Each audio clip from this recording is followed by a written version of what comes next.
La résolution d'un système d'équations par la méthode de combinaison se fait en 5 principales étapes. Retrouvez-nous sur Facebook à travers la page Apprendre les mathématiques. Abonnez-vous à la chaîne YouTube pour recevoir toutes les prochaines vidéos. Et surtout, regardez cette vidéo jusqu'à la fin, c'est très important. Nous passons maintenant aux choses sérieuses.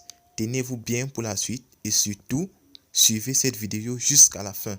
Alors, quelles sont les 5 étapes à suivre lorsque nous voulons résoudre un système par combinaison?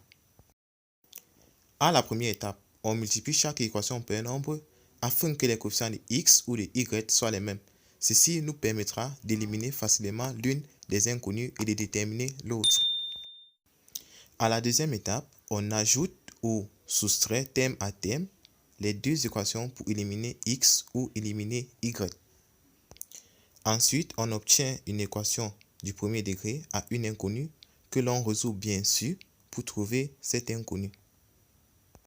Par la suite, nous remplaçons l'inconnu que nous venons de trouver dans l'équation précédente dans l'une des deux équations et nous obtenons l'autre inconnue. Et enfin, en 5, on conclut.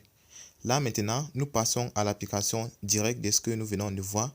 Ne ratez aucune seconde, j'ai dit aucune seconde de ce qui va suivre. C'est très important. Pour résumer les 5 étapes en quelques mots, résoudre un système d'équations par la méthode de combinaison consiste tout simplement à éliminer l'une des inconnues, soit x, soit y, afin d'obtenir une équation du premier degré à une inconnue que nous allons par la suite déterminer et remplacer dans l'une des deux équations pour déterminer l'autre inconnue. Pour ce faire, appelons notre première équation L1 et la deuxième équation L2. Le coefficient de x à la première équation c'est 5 et dans la deuxième équation 3. Nous allons multiplier la première équation par 3 et la deuxième par 5 afin d'avoir les mêmes coefficients de x dans les deux équations pour pouvoir éliminer les x tranquillement sans aucun problème. Alors, nous obtenons le système équivalent 15x plus 12y égale moins 3 pour L1 et 15x moins 10y égale 5 pour L2. Ce que vous devez savoir en plus est qu'il est possible d'additionner ou de soustraire deux équations. Dans ce cas précis, nous allons soustraire les deux équations, donc L1 moins L2. Nous obtenons 15x plus 12y moins 15x moins 10y égale moins 3 moins 5.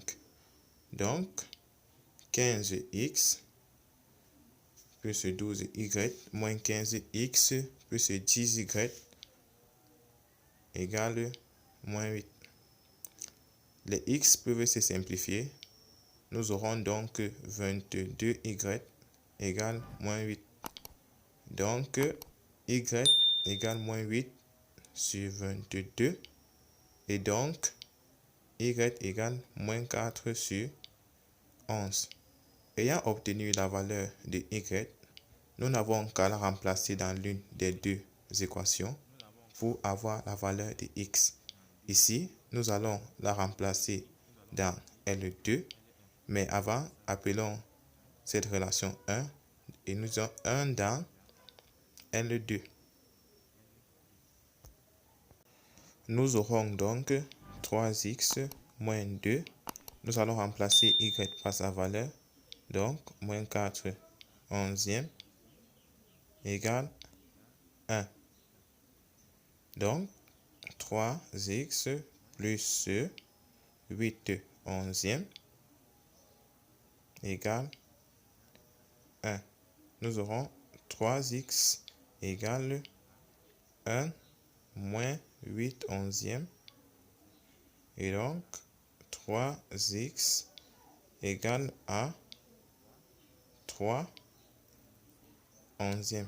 Nous pouvons aller directement et simplifier les 3 pour avoir x égale 1 onzième. Mais pour que tout le monde comprenne, nous allons dire x égale 3 sur 33. Donc x en simplifiant par 3, nous obtenons x égale à 1 onzième. Et ce n'est pas fini. Nous passons à la cinquième et dernière étape, la conclusion. En fait, comment donner les solutions d'un système d'équation? On dit système, donc il s'agit d'un groupe. Donc nous aurons les solutions sous forme de groupe. Et nous mettons x avant y. Ici, notre x était 1 onzième et notre y, moins 4 onzième. Et nous avons résolu notre système d'équation. Merci d'avoir suivi cette vidéo jusqu'à la fin. Rendez-vous dans très peu de temps pour une prochaine vidéo. N'oubliez pas de vous abonner à la chaîne YouTube pour recevoir toutes les prochaines vidéos.